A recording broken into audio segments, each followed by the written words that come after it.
All right, welcome to another episode of the Walking Up podcast. I am here with Jake Mastriani from Locked On Brewers, as well as Fansided. He does some writing for the Brave. So you are the perfect person to have on to talk about this Yeah. series coming up. Before we do that, I want to just quick get your reaction on this game that we just watched.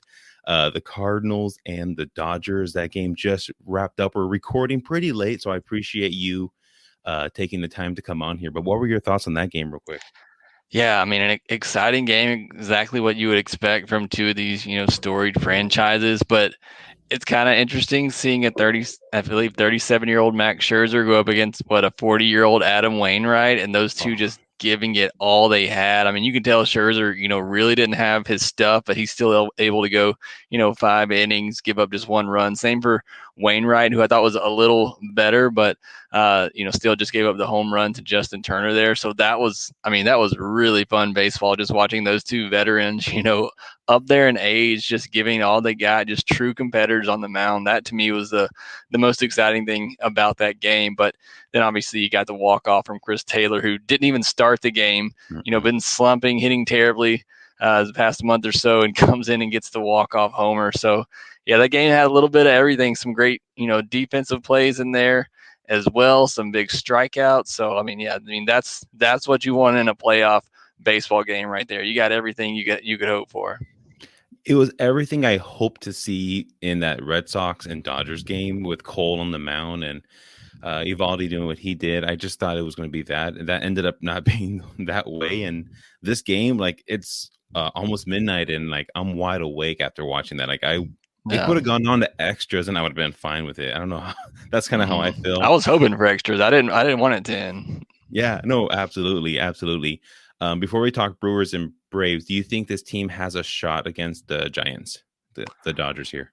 Oh, absolutely. I mean, they have been, unbelievable since the All-Star break. Yeah, I think they've had, maybe the best record in baseball since the All-Star break, and yet they only picked up 1 game on the Giants over that time. It's like it's really been incredible, these two teams.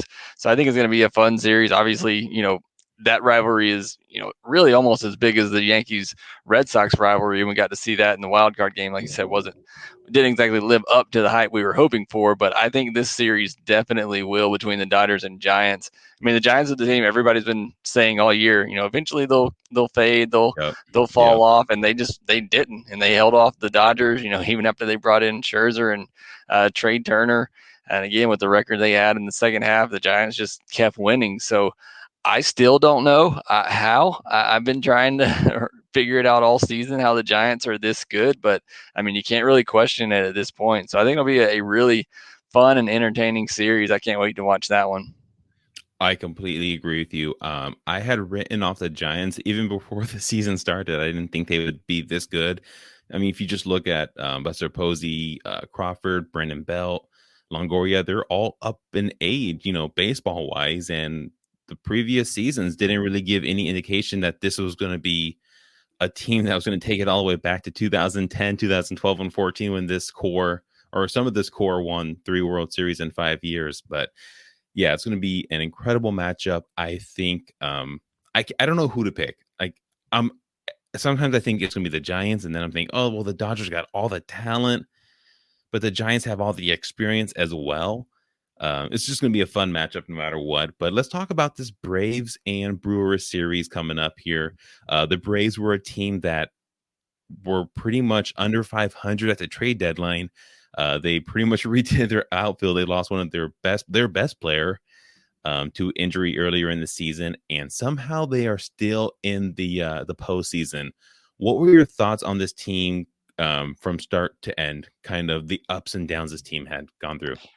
Yeah, I mean, I've been covering the Braves for a long time, and I said it, for the majority of this season. This is the most frustrating Braves team I've ever covered, because the talent is there. Yes, they lost Mhm. Ronald Acuna Jr., who probably would have won MVP had he not gotten hurt. I mean, truly one of the best players in all of baseball. But they still had a ton of talent there. Freddie Freeman, Ozzie Albies, Max Fried, Charlie Morton, who are still carrying it right now. They got big contributions from Austin Riley. I mean, this team still should have been really good. they just blew a lot of leads, and that bullpen has been a big question mark for them all year long. And so they were just so close in a lot of games and just lost a lot of these close games, which is what made it so frustrating. But in the end, I mean, they came together. The division helped out a little bit with the Mets, fading, and they lost DeGrom. The Phillies just not really being good enough, honestly. So I mean, the division kind of helped them out in that. But at the same time, I mean, the Braves took it. You have to give all credit to them, and Mhm.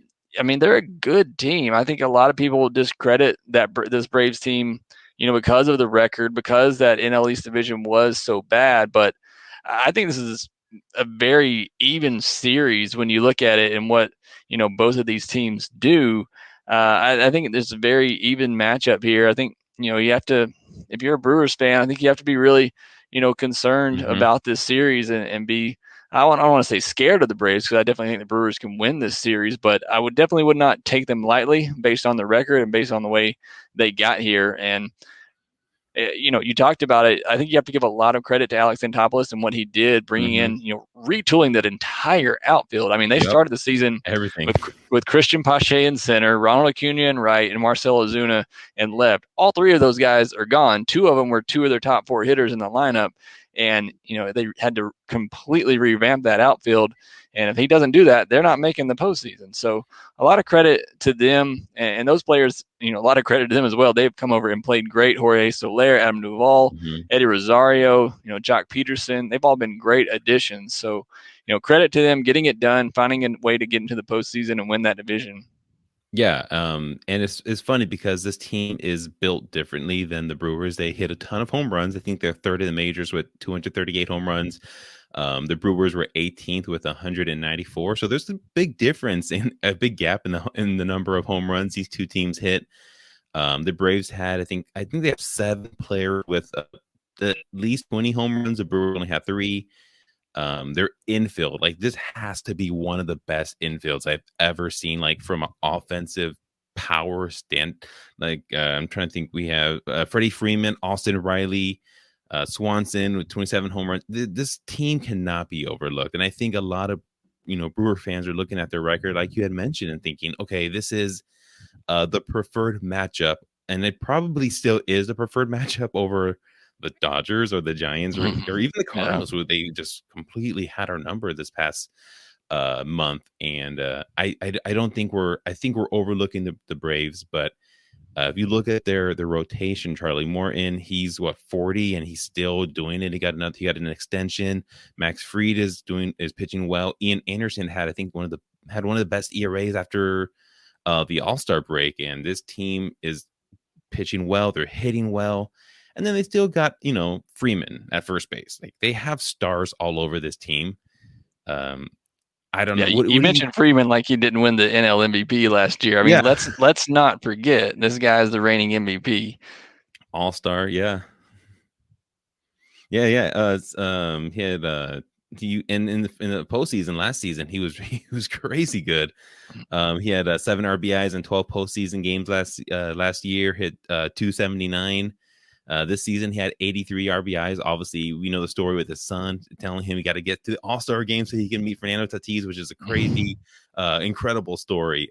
But yeah, like when looking at this team, the Braves, what do you think from the Braves standpoint? What do you think is going to be maybe their keys to winning this series against a Brewers team that has maybe one of the best 1, 2, 3 starting pitchers at the top of the rotation in baseball right now?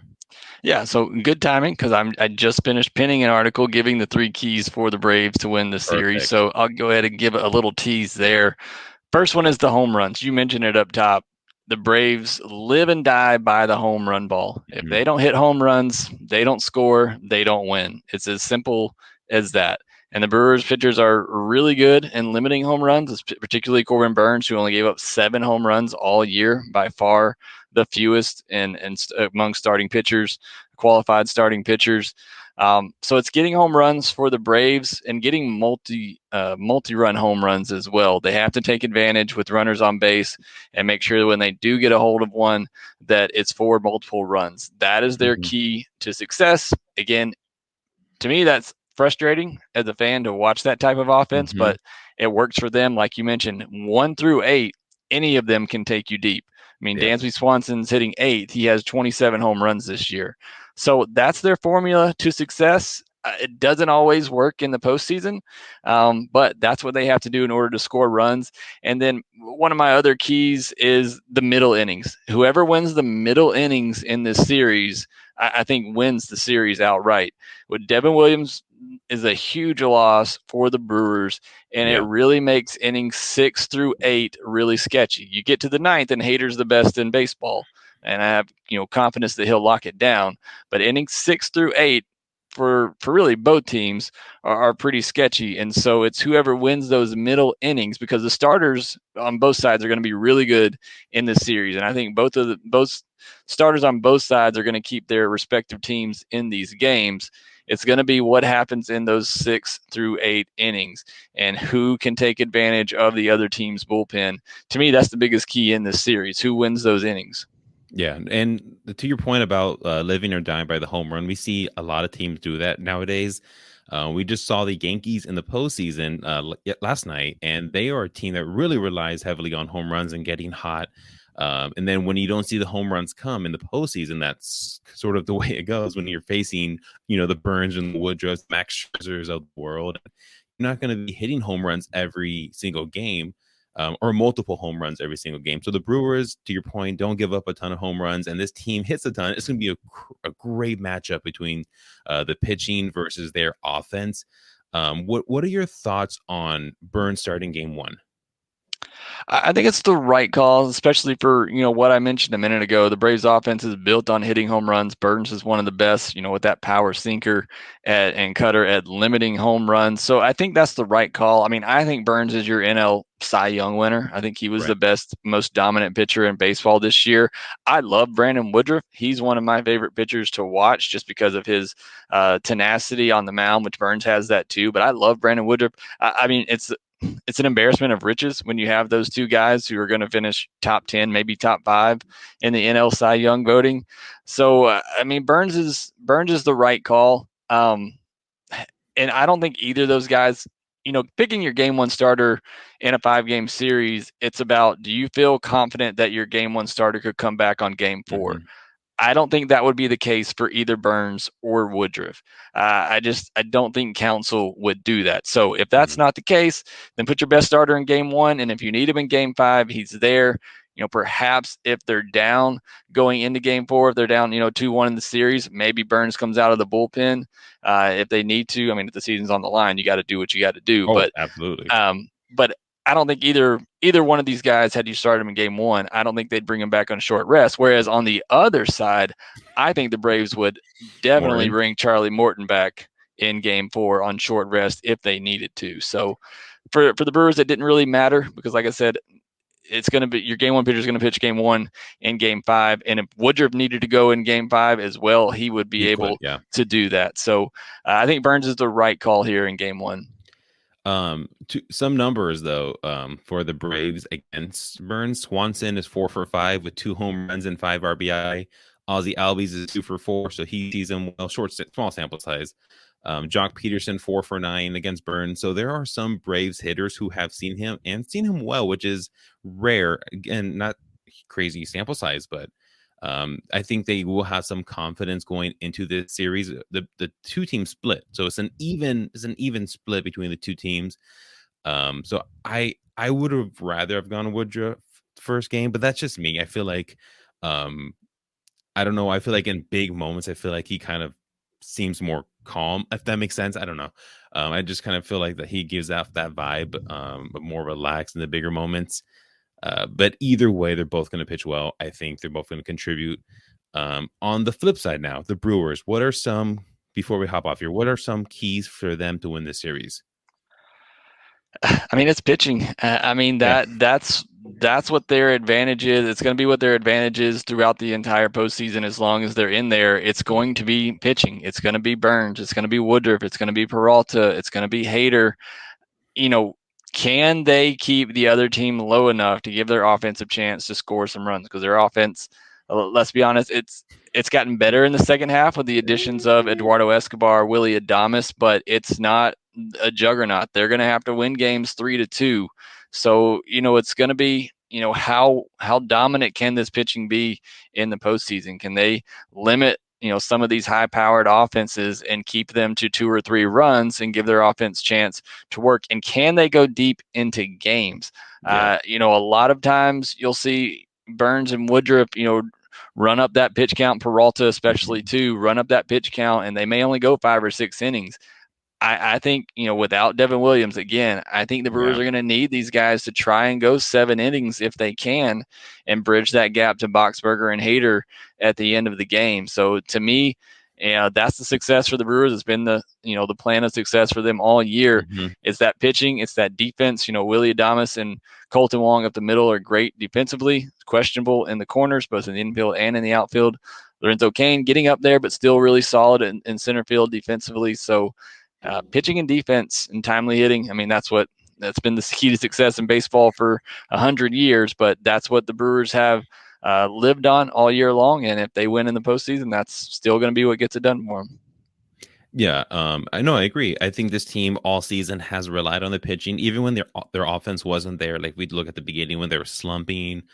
Prior to the Willie Adames trade, they were getting swept by the Phillies, the the Royals, and the pitching was there. It's just the offense couldn't score, especially with runners in the scoring position. Like watching it, and you talk about them on a daily basis, and I don't know, it's just frustrating just looking at this team. We're like, can you just get one hit with runners in scoring position? Come on. Yeah. But no, to your And point, something that they are surprised me, you improving. mentioned runners in scoring position. The Braves were first in the National League at 267 average as runners in scoring position, which Hmm, was somebody who follows the Brave. That number shocked me because I feel like they're yeah. just as bad with runners in scoring position. But yeah, the Brewers, especially at the beginning of the year, it seemed like they'd get a runner on third with less than 2 outs and they wouldn't not get them in. That got better, like you were saying, after the Adames trade. Hmm. They kind of cooled off in the last month. I think part of that is just, they had wrapped things up in their heads so early. I think they had kind of turned things down a bit, and they had some injuries. But yeah, I mean that's going to be key for them is getting those timely hits. On the flip side for the Braves, do we see a Drew Smiley appearance? Is he going to get a game start? Do you think? No, not at all. He Off there at Drew. all? I don't even know if Drew Smiley will be on the postseason roster. To be honest, if they need a game 4 starter, it's going to be Huascar Noah or it's going to be a bullpen game. Yeah. But Drew Smiley gave up like 100 home runs this year. I don't think they're going to throw him out there to start a postseason game. He may come in relief if he does, crack the postseason roster, and he probably will. But I don't see him starting a game. Yeah, no, I know when you look at the Braves and you think, okay, they have more in, they have Ian Anderson, but they do have question marks at that 4th spot. And if there's a bullpen game, I feel like the Brewers will have the benefit or the advantage, I guess. Before we hop off, what is your prediction? And I know you cover both sides, so you have a very kind of a good um, understanding of both teams. In your honest opinion, like, what do you think this outcome's going to be? I mean, I definitely go back and forth on it. I picked the Brewers in 4 to begin with, so I'm going to stick with that. I'm losing confidence in that prediction Hmm. every day, Yeah. just because I'm a little worried about what the Brewers offense can do, but I'm also worried about what the Braves offense can do against dominant pitching because they strike out a ton, and if they're not getting those home runs, which are harder to get in the postseason, Hmm. then I have questions about their ability to score, and I definitely have questions about their bullpen. Which, again, you look at the numbers and they're good, but anybody that watches that team knows you can't trust anybody coming out of that bullpen in a close game late. So I worry about the Braves bullpen holding close leads. I worry about them getting home runs and striking out too much. And on the Brewer side of things, it's a little bit more of a simpler formula. Yes, it's difficult, but pitch, play defense, get some timely hits, win games 4-2. Yeah. Uh, 4. I was thinking like 3-2, 3-1. I give an extra run there. If they can So, get 4, I think they'll win. but yeah, I got Brewers in 4. That's my prediction. I've been saying all week on podcasts, so I'll stick with Yeah. that. Glad to hear it. Hey, give your podcast a shout out where we can find your writing. And yeah, thanks for coming on. Yeah, you can check me out on Twitter at Shortstop Ball. You can see everything in my bio there. But I cover the Brewers at Locked On Brewers. I cover the Braves at TomahawkTake.com. I also cover Double A South or Prospects 1500. I write about my local minor league team, the Birmingham Barons, for Southside Sox. So and I also cover college baseball as well. Again, you can check all that out in my bio. Talking before the podcast, just a big baseball fan, so I cover it Oh, pretty much yeah. everywhere. So yeah, make sure you give me a follow at Shortstop Ball, and you can see everything where I'm doing or where I'm covering the game of baseball. Yeah, I hear you when you say a fan of baseball. Like I consume it. Like my wife laughs at me like how much I consume the sport. Like I'll have multiple TVs on, multiple games on on Yep. any given night. So that's I definitely understand you there. Well, hey, thanks Jake for coming on. I do appreciate that. We'll see what happens. Hopefully the Brewers can win. I think it will be in 4 as well. If it gets to game 5, then like my nerves will just be through the roof. I don't and the confidence is just going to go down. So hopefully we can wrap this up in game 4 and not have to see game 5 there. But hey, thanks again for coming on. You have a great rest of your night. All right, thank you.